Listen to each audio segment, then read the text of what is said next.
Bonjour à tous les amis, bienvenue sur votre chaîne de News Gaming. Tout d'abord, j'aimerais vraiment remercier tous les nouveaux arrivants. Vraiment, vous êtes au bon endroit pour avoir des news fraîches et de qualité. Merci d'avoir rejoint l'aventure.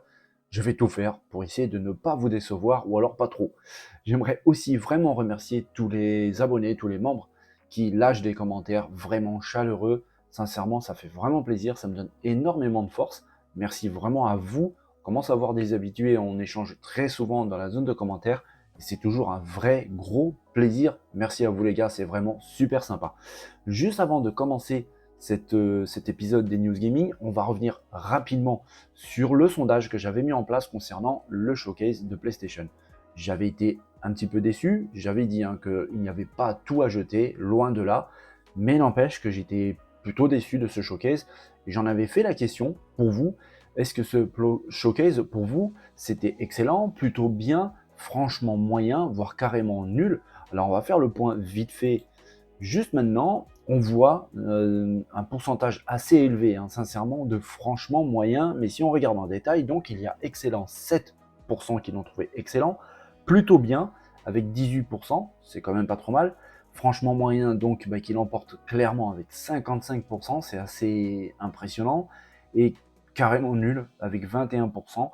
Alors c'est assez intéressant parce qu'on voit que ceux qui ont trouvé que c'était carrément nul, il y en a un petit peu plus quand même que ceux qui l'ont trouvé que c'était plutôt bien. Donc c'est franchement, on peut le dire, une jolie déception. Et si on va plus loin, quand on totalise franchement moyen et nul, on arrive à près de 3 fois, même un petit peu plus, de 3 fois plus que si on totalisait ceux qui l'ont trouvé plutôt bien, voire excellent. Donc ça montre bien vraiment que ce showcase, franchement, a laissé les gens de marbre, voire carrément déçus. On attendait beaucoup, hein, vraiment, de Sony, de PlayStation pour ce moment-là. Comme je l'ai dit pendant la vidéo de mon débrief, de mes réactions, ça faisait quand même près de 2 ans, hein, qu'on n'avait pas eu de showcase de la part de Sony. Ça commençait à faire un petit peu long. On a été déçus parce que, au lieu d'avoir énormément d'exclusivité, ce qu'on aurait été en droit d'attendre, hein, pour un showcase, une conférence PS5, quand même, on a eu à la place des jeux qui sortent sur les autres plateformes, que ce soit PC, Xbox, voire même Nintendo Switch. On a eu pas mal de jeux services. Et puis surtout, un gros manque de pas mal de choses. On n'a pas eu de Naughty Dog. On aurait aimé voir par exemple le multijoueur de The Last of Us, Last of Us Faction. Alors oui, le studio a déclaré quelque chose. D'ailleurs, j'y reviens un petit peu plus loin dans la vidéo. Mais quand même, ça fait un moment que le jeu est en développement. Quand on voit que Sony est capable d'envoyer juste un tout petit trailer pour présenter Metal Gear Solid Delta, Metal Gear Solid 3 Snake Eater, ils auraient très bien pu faire la même chose aussi pour The Last of Us Faction, ça aurait été plutôt sympa. On n'a pas de nouvelles d'un possible Death Stranding 2, de Ghost of Tsushima 2, pardon. C'est vrai qu'il est en développement depuis un moment, et ça aurait été sympa d'avoir une petite image, pas forcément de gameplay, ok, mais quand même un petit peu de quelque chose un peu consistant qui donne un peu de corps à ce showcase. On n'a pas eu de Wolverine, j'en ai parlé souvent sur la chaîne, on a beaucoup parlé de Spider-Man 2, mais il y avait Wolverine aussi qu'on attendait énormément. Il n'a même pas été effleuré, rien du tout.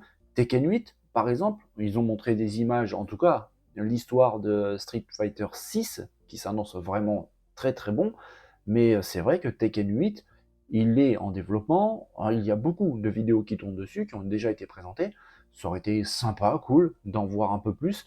D'autres jeux, par exemple un jeu de studio Ben Studio, d'ailleurs on va en parler aussi sur cette vidéo, c'est le studio, hein, tout simplement, hein, les créateurs de Days Gone. Alors, je sais qu'ils sont en train de travailler sur autre chose, je vais faire le point un peu plus tard, mais voilà, il y a beaucoup de choses qui ont manqué, vraiment, sincèrement. Il n'y a pas beaucoup d'exclusivité, parce que si on enlève les jeux, on va dire, services, les jeux multiplateformes, qu'est-ce qui reste en tant que vrai exclu? Pas grand-chose. Donc le vote, le sondage montre clairement, vraiment, un petit peu la portée de ce showcase qui a été franchement très moyenne, hein, 55% de franchement moyen et 21% de nul. En tout cas les amis, sincèrement je vous remercie beaucoup d'avoir participé à ce sondage. Il y a eu quand même 117 votes, donc vraiment merci à tous. On verra plus tard, il y aura très certainement d'autres sondages parce que les conférences arrivent. Je pense qu'il y aura la même chose pour la conférence, le showcase de Xbox. Bref, on verra. Allez les amis, on commence tout de suite l'épisode, je sais plus, 65 des news gaming. Allez, c'est parti les amis, go!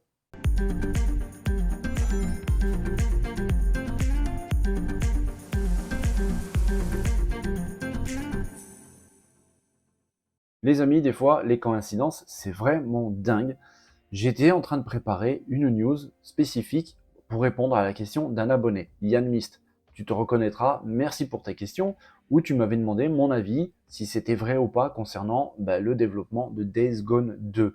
Comme par hasard, quelques jours après que j'ai commencé à travailler dessus, une rumeur énorme vient de tomber, comme quoi, oui, Days Gone 2 est en développement pour la PlayStation 5, et en plus de ça, cette rumeur vient non pas toute seule, mais avec une autre.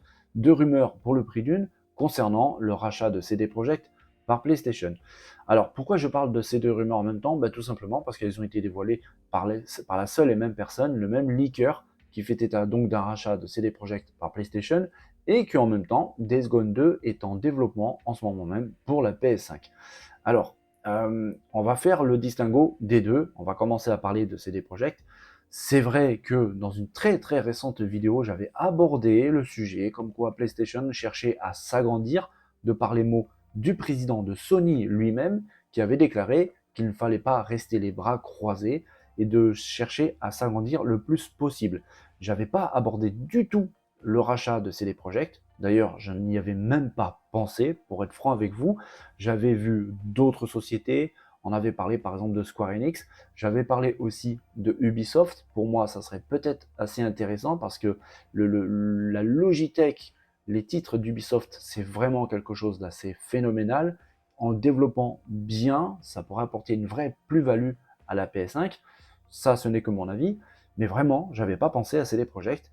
Et c'est vrai qu'une rumeur vient tout juste de tomber. Et quand on y réfléchit, moi, si on doit me demander mon avis là, maintenant, à l'instant T, je dirais pourquoi pas. Beaucoup ont dit que c'était que du fake, qu'il n'y avait il n'y avait rien du tout de vrai dans cette rumeur. Alors, en cherchant un petit peu, on se retrouve quand même face à ce leaker, Ritian, qui a quand même déclaré que c'était pas vraiment une rumeur, parce qu'en effet, Sony a approché CD Projekt plusieurs fois dans le passé et avec vraiment plusieurs fois des intentions de rachat. CD Projekt a toujours un petit peu refusé. Il voulait, là pour l'instant, développer un peu plus la société, le studio de développement. Et c'est vrai qu'ils ont annoncé il y a quelques temps le travail sur pas mal de titres. En fait, CD Projekt est en train, je pense, d'essayer d'agrandir un petit peu son catalogue de jeux, surtout faire gonfler aussi un petit peu la cotation au niveau de la bourse, parce qu'il est vrai qu'à la sortie de Cyberpunk 2077, c'est les projets en bourse, ça s'est littéralement écroulé, vraiment, parce qu'en fait le jeu quand il est sorti c'était une véritable catastrophe, et c'est vrai que là, avec la position dans laquelle ils sont, relativement faible, ils sont une proie entre guillemets relativement facile pour un gros comme Sony PlayStation. Ça, c'est clair et net. Et du coup, ils ont présenté plusieurs titres dont on va les voir maintenant. On voit ici le planning de sortie à long terme de CD Projekt, où ils travaillent, par exemple, sur plusieurs licences de The Witcher. Alors, qu'est-ce qu'il en est pour ce titre? On verra bien, mais en tout cas, il y a The Witcher Sirius, qui est un jeu avec une expérience solo, avec une campagne, avec des quêtes, une histoire, mais également multijoueur. Pour l'instant, on n'en sait pas plus, mais apparemment, dans The Witcher Sirius, il y aura du multijoueur. Il y a bien sûr, on le voit juste après, une nouvelle trilogie pour The Witcher, donc normalement trois titres pour The Witcher. Ça fait déjà quand même 4 jeux, rien que pour The Witcher. Un petit peu plus tard, il y a Canis Majoris. Pour l'instant, on n'en sait pas beaucoup pour l'instant de ce titre. On verra, en tout cas, il sera développé par un studio third party. On le voit, c'est marqué juste en dessous. Pour l'instant, on ne sait pas grand-chose. Mais c'est vrai que rien que pour la licence The Witcher, ça fait tout de même déjà 5 titres en prévision. Ensuite, il y a Cyberpunk. J'avais dit Cyberpunk, sa sortie a été une vraie catastrophe. À cause de ça, la cotation en bourse de CD Projekt a littéralement fondu, plongé dans les abysses. Ça a été vraiment très dur pour eux. Les développeurs se sont bien repris. C'est vrai qu'ils ont fourni un travail vraiment d'arrache-pied pour pouvoir faire remonter la pente au jeu. Ils l'ont grandement amélioré. Aujourd'hui, ça va beaucoup mieux. Mais c'est vrai que le jour de sa sortie, c'était vraiment une catastrophe. Et en plus, sur quasiment tous les supports. Il travaille donc sur Phantom Liberty, qui sera le DLC pour Cyberpunk 2077. D'ailleurs, ça sera le DLC et le seul DLC pour Cyberpunk. Après ça, il n'y en aura pas. Mais il y a le projet Orion juste après, qui est en gros un nouveau jeu de la licence Cyberpunk. On n'en sait pas beaucoup plus. Là, il y a encore du gros pour Cyberpunk, donc en prévision dans un futur plus ou moins proche, un peu plus loin j'imagine, et une nouvelle licence du nom de Hadar. Enfin, Hadar, c'est juste un projet, c'est pas du tout, c'est un nom de code pour ce jeu. On ne sait pas du tout ce qu'il en est, mais c'est vrai que pour l'instant, c'est la seule nouvelle licence qui est en développement pour Cyberpunk 2077. Donc ça prouve bien que le studio Cyberpunk 2077 est en train de travailler pour le futur. Ça déjà c'est une bonne chose. Et tous ces titres qui sont en prévision, normalement vont avoir un effet positif au niveau de la cotation de la bourse pour pouvoir tout simplement se vendre un petit peu plus cher et accepter peut-être l'offre de rachat de la part de PlayStation. Est-ce que c'est un bon deal pour PlayStation d'acheter CD Projekt? À mon sens, je pense que oui, parce que Cyberpunk, enfin non, CD Projekt, pardon, j'étais en train de regarder la timeline pour Cyberpunk. CD Projekt propose des jeux un petit peu différents de ce qu'il y a sur PlayStation. Je parlais des jeux un peu médiévaux comme The Witcher, Fantasy, des jeux très très futuristes comme Cyberpunk. Ça permettra à PlayStation de proposer des jeux encore un peu plus intéressants. Et surtout, quand on voit des jeux avec du multijoueur comme le projet Sirius pour The Witcher, on peut très bien imaginer un jeu The Witcher service. Et on le sait, on en a parlé souvent, PlayStation se dirige beaucoup vers les jeux services. D'ailleurs, on l'a vu pendant le showcase. Est-ce que c'est une bonne chose? Là, par contre, je ne sais pas du tout. Vraiment, je ne sais pas du tout. À mon sens, je pense que non. C'est pas quelque chose de génial. Ça ne m'enchante pas de voir PlayStation se diriger vers le jeu service. Ça me fait rappeler tous ces titres à la Fortnite et compagnie. Et c'est vraiment pas une direction dans laquelle je verrais PlayStation se tourner. Maintenant, apparemment, c'est la décision prise par l'entreprise. Si vraiment ils se dirigent vers le jeu service, ben oui, le rachat de CD Projekt, je pense que c'est une bonne chose avec ces projets en prévision de The Witcher, de Cyberpunk. On verra ce qu'il en est, par exemple, pour le projet Orion. Pour l'instant, on n'en sait rien du tout. Mais ça, déjà, c'était pour aborder le sujet du rachat de Cyberpunk 2077. Maintenant, on va se diriger gentiment sur cette possible, en tout cas cette rumeur, concernant le développement de Days Gone 2. Là, c'est un peu particulier. Tout simplement parce que vous savez que Jeff Ross, qui était le producteur de Days Gone, avait quitté l'entreprise, le studio Bend Studio. En fait, ça se passait vraiment très mal au niveau ambiance, compatibilité entre lui et les autres personnes. C'était vraiment une guerre totale. Il est parti avec pertes et fracas, littéralement, vraiment. Il est parti travailler chez Crystal Dynamics. Alors déjà, est-ce qu'il travaille sur le futur Tomb Raider? Je n'en sais rien, mais en tout cas, il travaille chez Crystal Dynamics. Et ce monsieur, Jeff Ross, a déclaré juste le lendemain du showcase dernier de PlayStation que si PlayStation n'avait pas imposé plusieurs changements, avec tous ces changements de programme dans le planning et tout, il aurait pu y avoir un Days Gone 2 dans les 2 derniers mois. Forcément, ça a mis le feu sur Internet, évidemment, parce que ça sous-entend clairement que Days Gone 2 est en développement. Le problème, c'est que ce monsieur n'est plus chez Ben Studio. D'ailleurs, Ben Studio a déclaré très récemment, les jeux en plus c'est marqué en gros, on ne peut pas le louper, c'est écrit, Ben Studio est en train de travailler sur une nouvelle licence très très passionnante. Elle est en train d'être travaillée et construite avec un système d'open world, un jeu open world, qui est développé par la base du jeu Days Gone. Nous sommes vraiment contents pour Ben Studio. Donc en gros, ils disent clairement que ce n'est pas Days Gone, parce que le jeu utilise la base de Days Gone. Alors est-ce que ça a un petit peu enflammé Internet et que les gens ils se sont dit ok, ça utilise le moteur de Days Gone, ça utilise la base de Days Gone, donc forcément c'est Days Gone 2. Jeff Ross qui tweet ce message comme quoi on aurait pu avoir Days Gone 2 il y a 2 mois, ou dans les 2 mois, si Sony PlayStation n'avait pas effectué tout un tas de changements dans le planning, ouais, il n'en a pas fallu beaucoup pour pouvoir enflammer Internet, Twitter. Days Gone a une base de fans vraiment solide. Du coup, oui, on peut le comprendre, mais visiblement, c'est pas le cas du tout. En tout cas, pour le moment. Pour le moment, Ben Studio est en train de travailler sur une nouvelle licence. C'est ce qu'on vient de lire juste à l'instant. Maintenant, ça ne veut pas dire, vraiment pas, qu'ils ne vont pas travailler sur un futur Days Gone 2. À l'heure actuelle, je pourrais dire presque à 100% que c'est pas le cas. Ils sont en train de se tourner sur autre chose. Je pense, hein, vu le succès de Days Gone, que c'est pas du tout une licence morte. Elle est juste en attente, un petit peu endormie. Peut-être que dans un futur proche, ils vont relancer la machine pour un futur Days Gone 2. Mais c'est vrai qu'à l'heure actuelle, je pense vraiment qu'il n'y a pas de Days Gone 2 en développement. Bon, je pense qu'on aura bientôt peut-être des nouvelles concernant cette nouvelle licence de Ben Studio. D'après ce que je sais, cette nouvelle licence vient tout juste de commencer. Ils ne sont pas encore vraiment au stade du développement pur du jeu. C'est vraiment au moment de l'architecture du jeu, le scénario, toutes ces choses-là. Donc du coup, il va falloir patienter un petit peu les amis. Mais oui, pour ces deux news, ces deux rumeurs qui enflamment vraiment Internet en ce moment, CD Projekt, je pense, finira peut-être dans la famille des studios PlayStation. On verra, mais c'est vrai que PlayStation s'intéresse à CD Projekt depuis un petit moment, il est vrai. Et en ce qui concerne Days Gone 2, désolé, il va falloir attendre un petit moment, Yann Mist, mais pour l'instant, en tout cas, c'est pas prévu. Pendant son showcase de la semaine dernière, Sony PlayStation a enfin levé le voile sur cet appareil où il y avait énormément de rumeurs, le Project Q, cette console, ce que beaucoup appellent comme ça.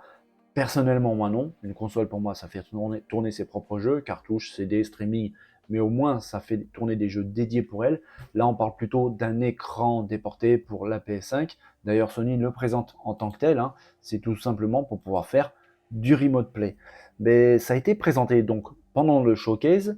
Il y a énormément de questions encore autour de cet appareil.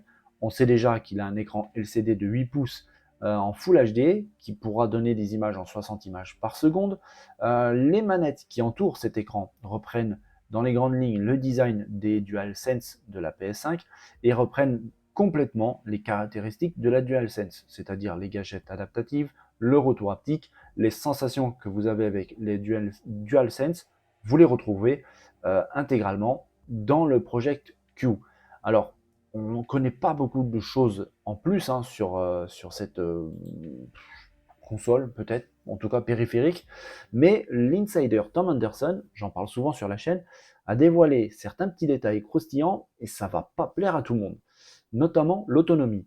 Et en plus de ça, coïncidence, j'avais abordé un petit peu le sujet juste après, pendant ma vidéo de débrief de React, concernant donc ce showcase, où j'étais un petit peu déçu de la présentation de ce Project Q, où il n'y avait pas eu de présence humaine, même pas la machine en physique, parce que c'était juste de l'image de synthèse.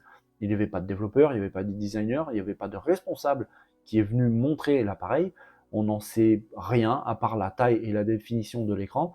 On n'avait aucune nouvelle concernant l'autonomie, concernant le mode de connexion avec la PS5. Bref, c'était quand même assez léger, j'ai envie de dire. Tom Anderson vient tout juste de donner des informations concernant cette autonomie. Et comme je disais, ça va pas plaire à tout le monde parce qu'en fait, apparemment, elle aurait une autonomie plutôt faible, entre 3 et 4 heures. Quand on sait que la DualSense peut donner une autonomie d'une bonne dizaine d'heures, là on se retrouverait à faire du gaming entre 3 et 4 heures. C'est relativement limité. Alors oui, c'est juste pour faire du remote play, donc seulement à la maison. Donc on peut très bien être installé sur un fauteuil, une chaise, dans le lit, l'appareil branché au secteur. Du coup, l'autonomie, sincèrement, on s'en fout un petit peu. Mais tel que c'est présenté, un appareil portable, une autonomie aussi faible, c'est un peu gênant. Surtout quand on commence à connaître la rumeur du prix. Euh, Si ça tournait autour des 140-150 euros, j'aurais pu à la limite dire que ça aurait pu être intéressant. Le problème, c'est que je commence à entendre des prix autour des 300 euros. Là, c'est pas la même chose. 300 euros pour un appareil qui a une autonomie aussi faible de 3-4 heures de jeu, pour en plus de ça une utilisation aussi faible, parce que je rappelle que c'est que pour faire du remote play, c'est pas bien foufou hein, comme utilisation. on va pas s'enflammer.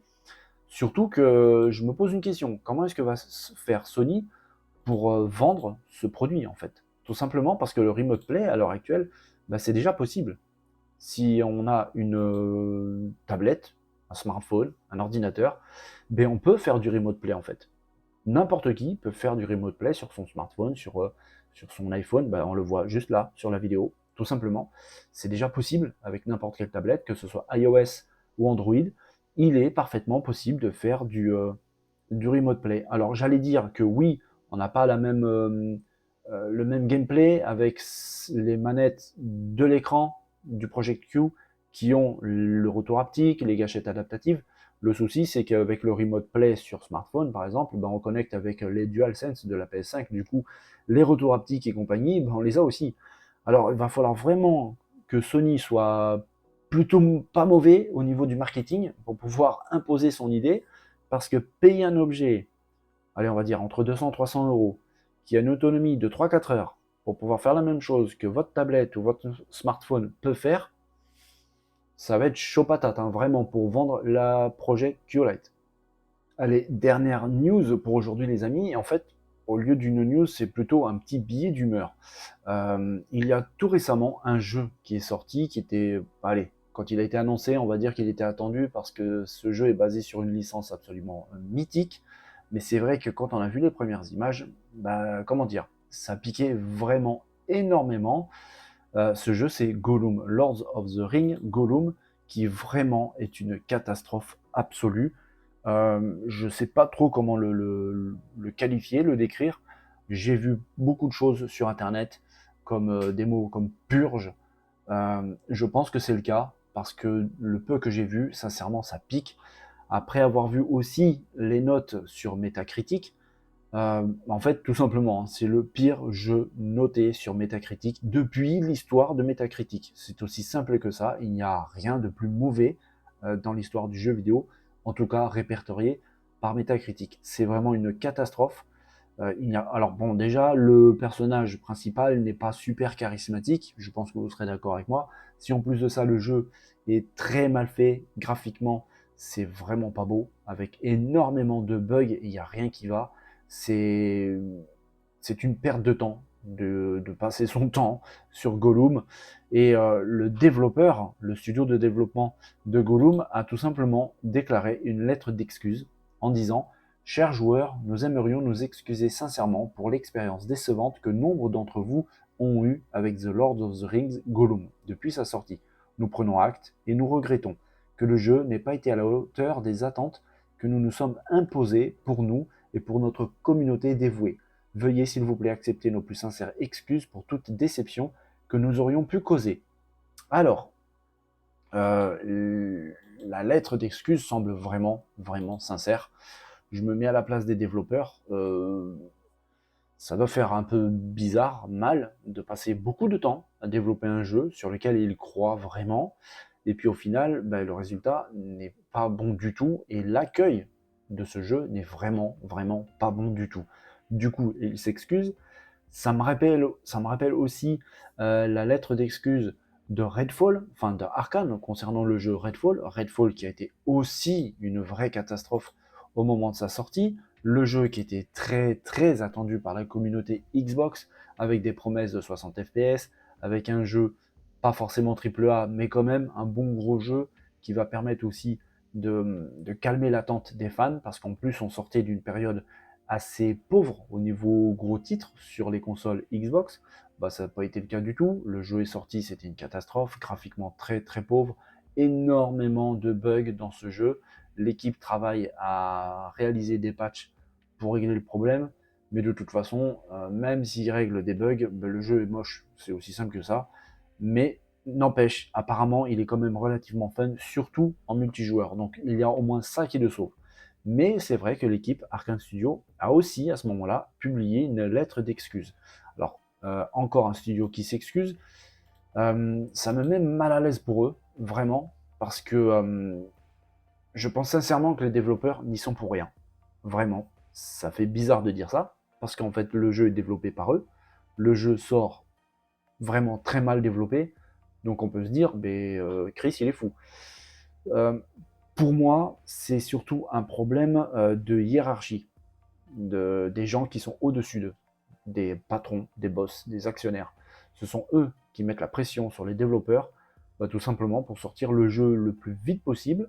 Parce qu'il faut savoir que les jeux aujourd'hui, ça coûte cher à développer, ils investissent beaucoup, et donc évidemment, ils veulent un retour sur investissement. Euh, Si le jeu met du temps à sortir, le retour sur investissement va mettre longtemps à revenir. Et malheureusement, au jour d'aujourd'hui, le nerf de la guerre, c'est l'argent. C'est aussi simple que ça. Le problème, c'est que les développeurs, souvent, beaucoup, quasiment tout le temps, ce sont aussi des gamers. Donc c'est pour ça qu'ils présentent des lettres d'excuses, parce qu'ils se sentent mal vis-à-vis de leurs fans, des joueurs, tout simplement parce que eux aussi sont joueurs. Ils voient très bien qu'il y a un problème avec le jeu. Alors avec CD Projekt, par exemple, il y avait eu pas mal de tensions entre les développeurs et les actionnaires, tout simplement parce que les développeurs ne voulaient pas sortir le jeu en l'état. Ils savaient très bien qu'il y avait un énorme problème, mais finalement, sous la pression des actionnaires, des décideurs, ils ont quand même sorti Cyberpunk 2077. On connaît la suite, une catastrophe. L'action en bourse de CD Projekt a plongé. Du coup, aujourd'hui, il se retrouve une poids relativement facile pour Sony. J'en ai parlé juste au tout début de cet épisode des news. Tout ça pour dire que c'est un vrai gros problème. Le souci pour ces développeurs, pour ces studios de développement, c'est tout simplement la confiance envers les fans qui disparaît. C'est aussi simple que ça. Parce qu'au final, ceux qui payent les pots cassés, les développeurs, ok, mais il y a aussi vous, moi, nous, les joueurs. On met de l'argent quand même dans les jeux. En plus, malheureusement, les jeux PS5, Xbox ont augmenté. Du coup, se retrouver à payer un jeu 70-80 euros pour en plus de ça avoir un jeu qui n'est pas fini, voire pas du tout fini, mal fini, sur lequel il va falloir télécharger des gigas et des gigas de patch pour avoir quelque chose de, entre guillemets, acceptable, ça fait grincer des dents, vraiment. Donc il y a un énorme problème, je suis d'accord, et moi le premier, je suis le premier à me tromper. Les lettres d'excuses, ok, personne n'est parfait, on peut tous se tromper, on peut tous demander pardon, on s'est trompé sur un truc, mais franchement, avoir des jeux avec une telle pauvreté graphique, avec autant de bugs, je suis désolé, mais sincèrement, qui n'a pas vu ça au sein de Arkane Studio, par exemple? Qui n'a pas vu ça? C'est une capture d'écran. On y voit une espèce de porte, une cheminée, un personnage allongé par terre avec, c'est hideux. Quand on voit ceci, un personnage les bras écartés, les jambes qui traversent la chaise, qui n'a pas vu ça? Qui n'a pas vu ça? Chez CD Projekt, qui n'a pas remarqué, avant de mettre le jeu en vente, que le policier, là, avait un vrai gros problème au niveau de la finition du visage, des vêtements? Qui n'a pas remarqué ce personnage, c'est juste ignoble. Cette moto qui traverse une glissière, ou alors c'est la glissière qui traverse la moto, ça dépend comment on se place. Mais qui n'a pas vu tous ces détails? Et franchement, c'est très peu. Parce qu'il suffit un petit peu de gratter sur Google pour voir que ça va vraiment pas. Là, la sortie toute récente de Gollum, qui fait vraiment froid dans le dos, sincèrement, quand on sait en plus que le studio de développement Daedalic se remet au travail pour un nouveau jeu, j'ai envie de leur dire, les gars, non, non, arrêtez tout, arrêtez tout, ou alors il va falloir vraiment imposer euh, des choix, une vision, et s'imposer par rapport aux actionnaires. Parce qu'en fait, il est là le problème. Si à chaque fois, c'est les actionnaires qui décident quand sortir le jeu, si les développeurs n'ont pas leur mot à dire, ça devient grave parce que, comme j'ai dit, c'est vous qui payez les jeux, c'est moi qui paye les jeux, et la confiance des fans, des joueurs envers, par exemple, Xbox pour Redfall, la confiance des joueurs de CD Projekt pour Cyberpunk, la confiance des joueurs sur PS5, par exemple, pour Gollum, tout ça peut très vite mal finir. Ça porte vraiment atteinte à la réputation du développeur, à la réputation du studio de développement et à la réputation aussi du constructeur. Comment est-ce que c'est possible, par exemple, que Sony accepte de faire sortir un jeu comme Gollum? C'est juste pas possible. Sony qui fait des dingueries, des God of War, des Horizon, des GT, Gran Turismo, des Uncharted, des The Last of Us, qui acceptent ça. Comment est-ce que ça, c'est juste possible? Comment est-ce que ces sociétés de développement, pendant les phases de bêta-test, n'ont pas remarqué que quelque chose clochait? On l'a vu avec Redfall, tous ces bugs. À l'époque, c'était Cyberpunk. Overwatch 2 avait aussi des gros soucis. Alors oui, tout le monde s'excuse, ok, mais ça ne règle pas le problème de fond en fait. Si ça continue comme ça, des excuses, on va en avoir encore beaucoup, et je pense sincèrement que c'est parti pour, mais des jeux vraiment bien finis, avec une belle jouabilité, un beau gameplay, avec un bon scénario, avec le moins de bugs possible, sincèrement, ça va commencer à se faire vraiment très rare. Avec en plus de ça la direction prise par Sony, par exemple, pour le jeu service, je crains le pire pour le futur. Alors heureusement, on a des belles pépites qui arrivent, hein. Par exemple les jeux qui sont développés sous Unreal Engine 5, comme Chrono Odyssey, comme The Lords of the Fallen, par exemple. Mais c'est vrai que l'avenir du jeu vidéo, bah ça sent vraiment pas bon du tout, sincèrement.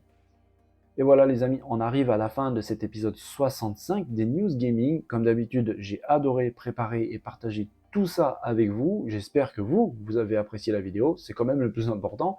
Si c'est le cas, n'hésitez pas à mettre tous les pouces que vous pouvez mettre, à partager en masse la vidéo, à venir aussi dans la zone de commentaires, échanger, partager, discuter autour de notre passion commune, le jeu vidéo. Et surtout aussi me dire quelle news vous a le plus parlé. Est-ce que comme moi, par exemple, vous en avez un petit peu marre de toutes ces productions qui sortent bien trop tôt, sur lesquelles il faut télécharger encore l'équivalent quasiment d'un jeu complet, des lettres d'excuses, tout ça qui pourrait être évité si seulement le travail était mieux fait en amont. On peut échanger de ça, discuter de tout ça ou tout autre sujet autour de notre passion commune, le jeu vidéo. Et puis aussi, ceux qui ne sont pas encore abonnés à la chaîne, n'hésitez pas à nous rejoindre. N'hésitez pas à rejoindre l'aventure, vous êtes au bon endroit ici pour avoir des belles news fraîches et de qualité autour du gaming. Tout ça dans une belle ambiance, c'est promis. En attendant les amis, je vous souhaite à tous une belle et bonne journée. Prenez soin de vous, portez-vous bien. N'oubliez pas de vous amuser, c'est très très important. Je vous souhaite à tous une belle bonne journée. À demain pour un nouvel épisode des News Gaming. Allez les amis, bye bye.